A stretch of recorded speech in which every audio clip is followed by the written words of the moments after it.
just when you think the Pistons offseason could be coming to a halt and the roster could be set, we get a report this morning that the Pistons and JB Bickerstaff, who was formerly the Cleveland Cavaliers coach, are wildly interested in wing guard Isaac Okoro.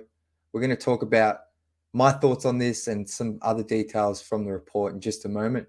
But my name's Jack Kelly. You can follow me over on Twitter at Jack_Kelly_313.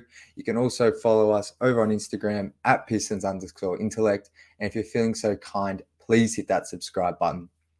Now, Isaac Okoro has been a name mentioned in the free agency market this entire offseason. He's just finished his fourth season with the Cleveland Cavaliers after being taken pick number 5 in the 2020 draft. He's known for his defense and his athleticism coming out of Auburn.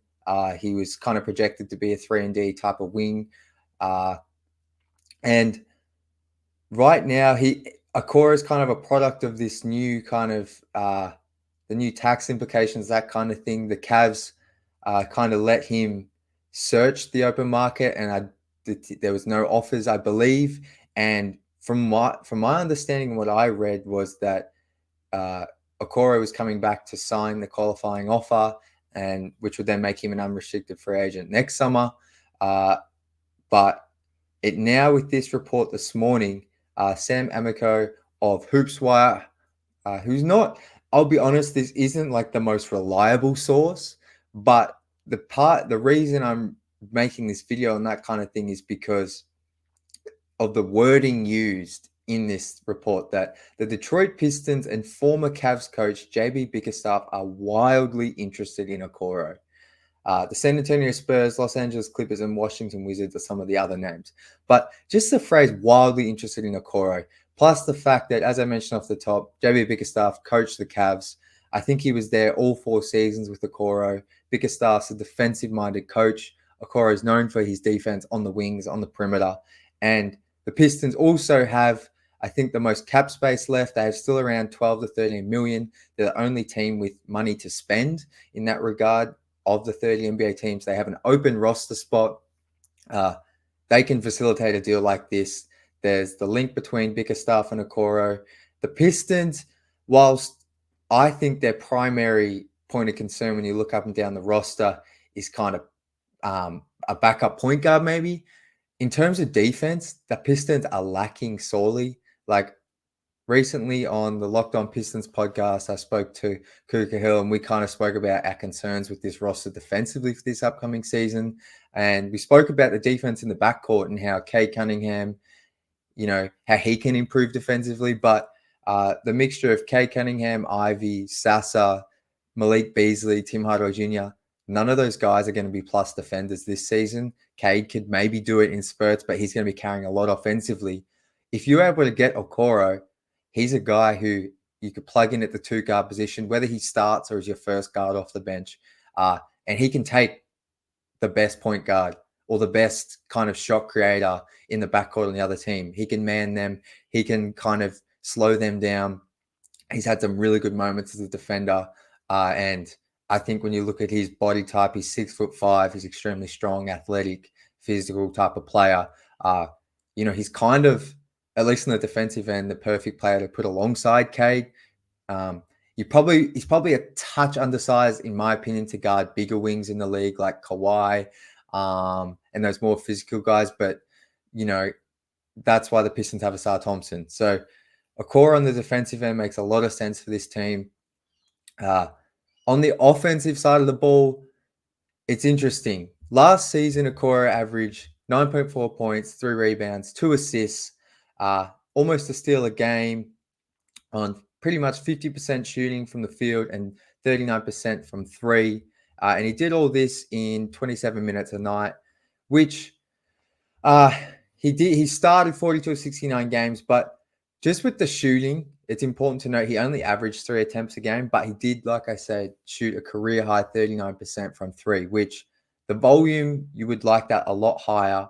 But I think the increase there, he's improved as a 3-point shooter in all 4 of his seasons, from 29% to 35% to 36% to 39%. So the shooting's coming around, the volume's probably not there, but I think we saw in the playoffs teams just leave him open. But as I always say for this Pistons team, like measure you how can I say this? The same thing for Tobias Harris.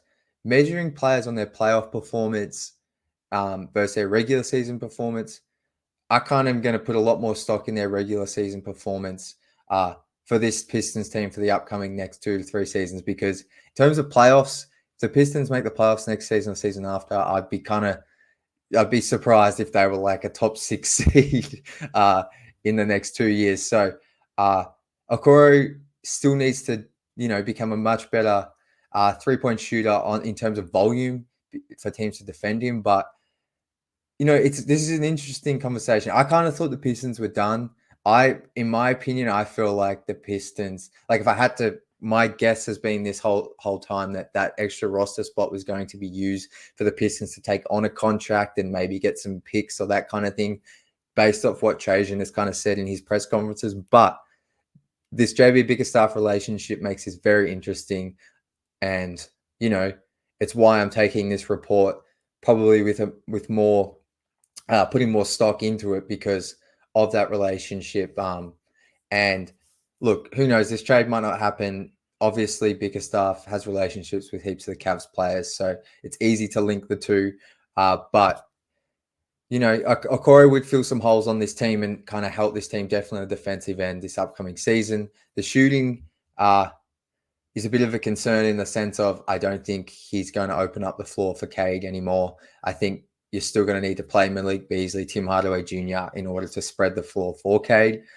So if you add Okoro, things start to get interesting in terms of who's getting all the, like, where are the backcourt minutes going?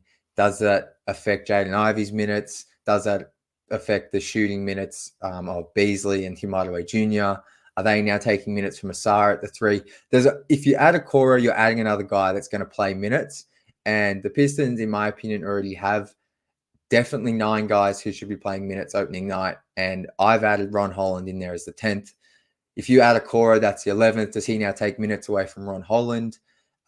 Because ultimately, while we want to win more games this season, I still think it's important to still have an element of development. Like you just took Ron Holland with pick 5, who, has his shooting concerns of his own. But, I, in my opinion, want to find some minutes for him on a consistent basis. So whilst I think I like the idea of Okoro in the immediate future and even long-term to an extent, it does raise a lot of rotational questions, but probably not even worth getting into that too much until this trade heats up even more, till we get more kind of solid reports. Like if we hear something from a James Edwards III, or we hear something from obviously Woj or Shams, then we can start talking about rotations. But definitely interesting. Let me know your thoughts. Should the Pistons be interested in Okoro, and how do you see him fitting with the team if this trade was to go down? And would you be happy with it? So that'll do it for today's show. I do have an interesting topic I was going to discuss today in terms of the young pieces on this roster and how I see them kind of fitting with this team long term and who could be traded. But I'm going to leave that for Tuesday's episode. And we'll just leave this one about Okoro for today. So let me know your thoughts on the trade. And as always, until Tuesday, go Pistons.